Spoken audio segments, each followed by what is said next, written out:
Bonjour, aujourd'hui on se penche sur les grands événements mondiaux du 7 mai 2025 d'après les infos qu'on a pu rassembler. Bonjour. Oui, une journée assez chargée qui montre bien comment tout est lié. On va essayer de démêler un peu tout ça. Les tensions géopolitiques qui montent, l'incertitude économique et politique dans certains pays clés, et puis les transformations technologiques. Notre mission, extraire l'essentiel pour y voir plus clair. C'est ça. Plusieurs points chauds en même temps et des répercussions économiques quasi immédiates. Commençons par le Moyen-Orient. Israël qui approuve un plan d'occupation à durée indéterminée pour Gaza. Avec déplacement de population, ça tombe mal, non? Ah oui, très mal. Contexte déjà hyper tendu, l'aide bloquée, les frappes récentes au Yémen après l'attaque Houthi. Et au-delà de la crise humanitaire évidente, qu'est-ce que ça veut dire concrètement? Au-delà du drame humain et des réactions internationales qui vont sans doute l'être fortes. L'impact économique est là. Le pétrole bien sûr, mais aussi les coûts de transport maritime, les assurances, ça grimpe. Logique. Et on voit l'intérêt pour les valeurs de défense, les entreprises militaires, quoi. L'instabilité, ça gèle aussi les investissements dans la région. Autre zone où ça chauffe sérieusement, Inde, Pakistan. Tir de missiles indiens après un attentat au Cachemire.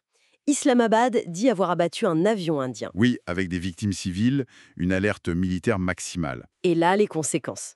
Réaction classique sur les marchés, grosse volatilité à Mumbai, à Karachi. Les devises, la roupie indienne, la pakistanaise, elles bougent beaucoup. Et l'or, la valeur refuge typique, elle monte. Et le trafic aérien perturbé, j'imagine? Exactement. Et Moody's avait déjà alerté sur les risques pour l'économie indienne, donc ça ne fait qu'ajouter une couche. Pendant ce temps, en Europe de l'Est, ça ne s'arrange pas entre l'Ukraine et la Russie. Encore des drones sur Moscou, des représailles russes, Oui, et l'accord sur les céréales en mer Noire, il est de plus en plus précaire. ce qui maintient la pression sur les prix alimentaires mondiaux. Et l'énergie. Ah, tout à fait. Sortir le grain ukrainien reste un défi énorme, avec les coûts d'assurance et de transport en mer Noire. Ça limite l'offre, voilà. Juste un mot sur la mer Rouge. Annonce d'un cessez-le-feu, USA, Houthis, confirmé par Trump, on y croit. Beaucoup de scepticisme, le War Institute notamment, doute de la durée. La crainte, c'est que les Houthis utilisent ça pour se réarmer. Donc les coûts de transport ne vont pas baisser tout de suite. Probablement pas significativement, non. Les compagnies maritimes restent très prudentes. Cette instabilité géopolitique, elle se combine avec des incertitudes politiques. En Allemagne, l'élection de Merz comme chancelier a été difficile. Échec au premier tour. Une première, non? Absolument, du jamais vu pour un chancelier. C'est symptomatique de la fragmentation politique allemande et ça pose question sur la stabilité de la nouvelle coalition CDU-CSU-SPD. Avec quelles conséquences pour l'Europe?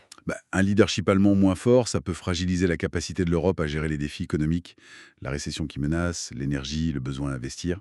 D'ailleurs, le DAX, la bourse allemande, a un peu accusé le coup. Tension palpable aussi entre Washington et Ottawa, rencontre compliquée entre le nouveau Premier ministre Carney et Trump. Les tarifs douaniers américains sont maintenus. Oui, Acier a lu certaines voitures, et Carnet a eu cette phrase assez forte. L'ancienne relation basée sur l'intégration continue est terminée. Ah oui, quand même. Ça pèse sur le dollar canadien, le CAD, et ça pousse le Canada à chercher d'autres partenaires commerciaux. On commence à le voir dans les chiffres d'ailleurs. Et l'économie américaine elle-même, comment elle va? Les signaux sont mitigés, hein? C'est le moins qu'on puisse dire. Les bourses baissent un peu à cause de ces incertitudes tarifaires. Des géants comme Ford, Clorox retirent leurs prévisions financières. Manque de visibilité, quoi. Même l'enthousiasme pour l'IA semble se calmer. Oui, un peu. La contre-performance de Palantir, par exemple. Ajoutez à ça un déficit commercial record en mars, une petite contraction du PIB au premier trimestre. Bon, les alertes sur un risque de récession mondiale se multiplient. Et le dollar américain s'affaiblit. D'accord. Passons aux entreprises et à la tech. Grosse consolidation, DoorDash qui met la main sur Deliveroo et Seven Rooms. C'est énorme, hein? Ah oui, près de 4 milliards de dollars pour Deliveroo, environ 1,2 pour Seven Rooms. L'objectif est clair, expansion mondiale, écraser la concurrence dans la livraison et entrer dans la tech pour les restos. Et la réaction du marché? Paradoxalement, l'action d'Ordache a chuté de plus de 7%. Le marché s'inquiète peut-être du prix payé, de la complexité pour tout intégrer. Autre front, la cybercriminalité. Sanctions américaines contre la Karen National Army, la KNA, en Birmanie.